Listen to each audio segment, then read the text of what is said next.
Principle of physiotherapy management in peripheral nerve injuries. So in this video we are going to cover the physiotherapy management for the peripheral nerve injury, including short term goals and long term goals. Short term goals क्या क्या short term goals हैं? तो उनमें जो हमारा first short term goal है वो है to provide psychological support and develop good rapport with the patient. So psychological support किसी भी पेशेंट को जिसका जो ट्रीटमेंट प्रोटोकॉल है वो लंबा चलने वाला है या छोटा भी चलने वाला है, साइकोलॉजिकल सपोर्ट हर पेशेंट को देना बहुत ही ज़रूरी होता है. जिसके लिए हम लोग क्या कर सकते हैं, साइकोलॉजिकल सपोर्ट के लिए उसको हम लोग काउंसिल कर सकते हैं, उसके कॉन्फिडेंस बिल्डअप कर सकते हैं. फर्स्ट ऑफ ऑल ये बहुत ही इंपॉर्टेंट है कि जो भी पेशेंट की कंडीशन है और जो भी हम लोग फिजियोथेरेपी इंटरवेंशन करने जा रहे हैं और जो भी ट्रू आउटकम है कि वो इतना टाइम टेक लेगा या फिर इतना टाइम उसको लगेगा, वो हमें पेशेंट को बताना ज़रूरी है. इसके अलावा हमारा जो कम्युनिकेशन है बहुत ही इफ़ेक्टिव होना चाहिए कि हम पेशेंट को कन्विंस कर सकें और पेशेंट हम पे बिलीव कर सके. इसके अलावा हमें पेशेंट को कभी भी फॉल्स होप नहीं देनी है कि आप एकदम ठीक हो जाओगे या आप इतने पीरियड में ठीक हो जाओगे, क्योंकि हर एक पेशेंट या हर एक बॉडी जो होती है उसकी जो रिकवरी पावर होती है वो अलग होती है. तो वो पेशेंट टू पेशेंट डिपेंड करता है कि कितना टाइम लग रहा है पेशेंट को इंजर्ड स्टेट से वापस रिकवर करने में.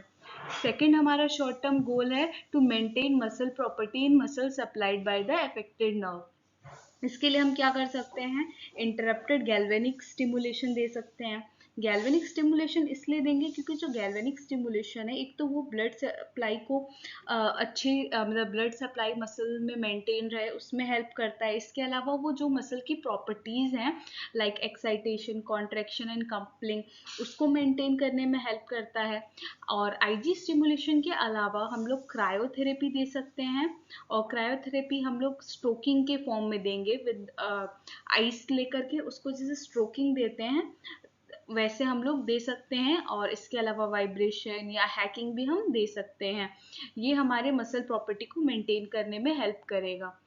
थर्ड हमारा शॉर्ट टर्म गोल है to relieve the radiating pain. तो रेडिएटिंग पेन को रिलीव करने के लिए हम लोग टेंस दे सकते हैं, क्रायोथेरेपी दे सकते हैं, न्यूरल मोबिलाइजेशन टेक्निक दे सकते हैं.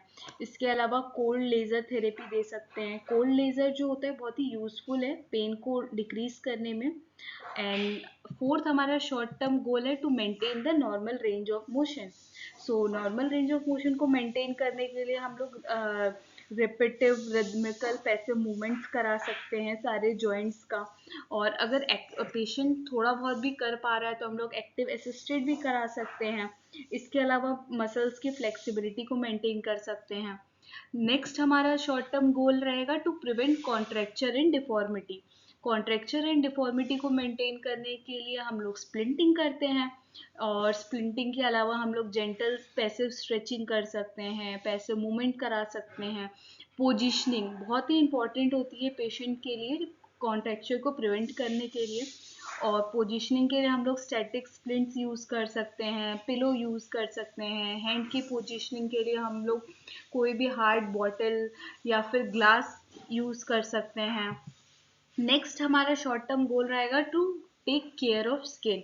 अब यहाँ पे हम स्किन की केयर इसलिए कर रहे हैं क्योंकि अगर हमारा सेंसरी इम्पेयरमेंट है और जो स्किन है वो एनेस्थीसिया है, मीन्स वहाँ पे पेन का सेंसेशन या फिर टेम्परेचर का सेंसेशन नहीं है, तो ये जो स्किन है उसमें अल्सरेशन के चांसेस बहुत ही ज़्यादा होते हैं. इसलिए हम लोग पेशेंट को एडवाइस करेंगे कि वो कोई भी शार्प जैसे कि फोक हो गया, नाइफ हो गया, इसके अलावा कोई भी एक्सट्रीम टेम्परेचर को पहले नॉर्मल, अगर टेम्परेचर चेक करना है तो नॉर्मल हैंड या नॉर्मल एक्सट्रीमिटीज़ से टच करें, देन जो हमारी अफेक्टेड एक्सट्रीमिटीज़ हैं उनसे कांटेक्ट में आए. नेक्स्ट हमारा शॉर्ट टर्म गोल है to maintain circulation of the affected area. Circulation को मेंटेन करने के लिए हम लोग मसाज थेरेपी यूज़ कर सकते हैं जैसे कि नीडिंग, इफ्यूराज, ये दोनों बहुत ही बेनिफिशियल होते हैं. इसके अलावा पैसिव मूवमेंट कर सकते हैं या इलेक्ट्रिकल न्यूरोमस्कुलर स्टिमुलेशन दे सकते हैं, स्किन रोलिंग दे सकते हैं. नेक्स्ट हमारा शॉर्ट टर्म गोल है to prevent accumulation of oedema. So oedema या स्वेलिंग जो अफेक्टेड एरिया में ना आए. मोस्ट कॉमनली जब हमारा ब्रेकियल प्लेक्सिस इंजरी होता है तो उसमें जो हमारे अपर लिम्ब है, आर्म, फोर आर्म और हैंड, उसमें स्वेलिंग देखने को मिलती है. या फिर लोअर लिम्ब में भी देखने को मिलती है लंबर प्लेक्सिस इंजरी में, या फिर फुट ड्रॉप के केसेस में। सो इसमें हम क्या कर सकते हैं, एक तो पोजीशनिंग को मेंटेन करें with the use of splinting और पिलोज, और इसके अलावा हम लोग वहाँ पे मसाज टेक्निक यूज़ कर सकते हैं, क्रैप बैंडेजिंग कर सकते हैं, लिम्ब एलिवेशन यूज़ कर सकते हैं, और इलेक्ट्रिक मस्कुलर स्टिमुलेशन भी हम लोग दे सकते हैं। So these are the short term goals for the management of peripheral nerve injury. Now long term goal, long term goal. So हमारा पहला लॉन्ग टर्म गोल जो है वो है to improve strength of the muscle affected. जो भी affected muscle है उसके स्ट्रेंथ को इम्प्रूव करने के लिए जो हमारा प्रोग्राम है वो डिफरेंट ग्रेड्स में होता है। सो अगर हम ग्रेड 0 से 1 की बात करें तो पहले हम क्या कराते हैं, पेशेंट को पैसिव मूवमेंट्स कराते हैं, मस्कुलर स्टिमुलेशन देते हैं, क्रायोथेरेपी देते हैं, हैकिंग देते हैं और वेट बेयरिंग कराते हैं। इसके बाद जब थोड़ा बहुत स्ट्रेंथ इंप्रूव होता है तो जो हमारा सेकंड जो हमारा ग्रेड 2 होता है उसमें हम लोग फेरेडिक करंट से री एजुकेशन कराते हैं, सस्पेंशन थेरेपी यूज करते हैं, हाइड्रोथेरेपी यूज करते हैं और वेट बेयरिंग कराते हैं। देन ग्रेड 3 जिसमें हम सस्पेंशन थेरेपी, री एजुकेशन, बोर्ड एक्सरसाइजेस कराते हैं, ग्रेविटी एलिमिनेटेड एक्सरसाइज कराते हैं। और जब मसल पावर आने लगती है देन जो हमारा ग्रेड 3 to 5 होता है हम वो स्टार्ट करते हैं, जिसमें हम लोग रेजिस्टेड एक्सरसाइजेस कराते हैं ताकि जो मसल प्री इंजरी स्टेट था उसमें वापस आ सके। सो सेकेंड जो हमारा लॉन्ग टर्म गोल है वो है to re educate the muscle that have recovered और आफ्टर टेंडन ट्रांसफर।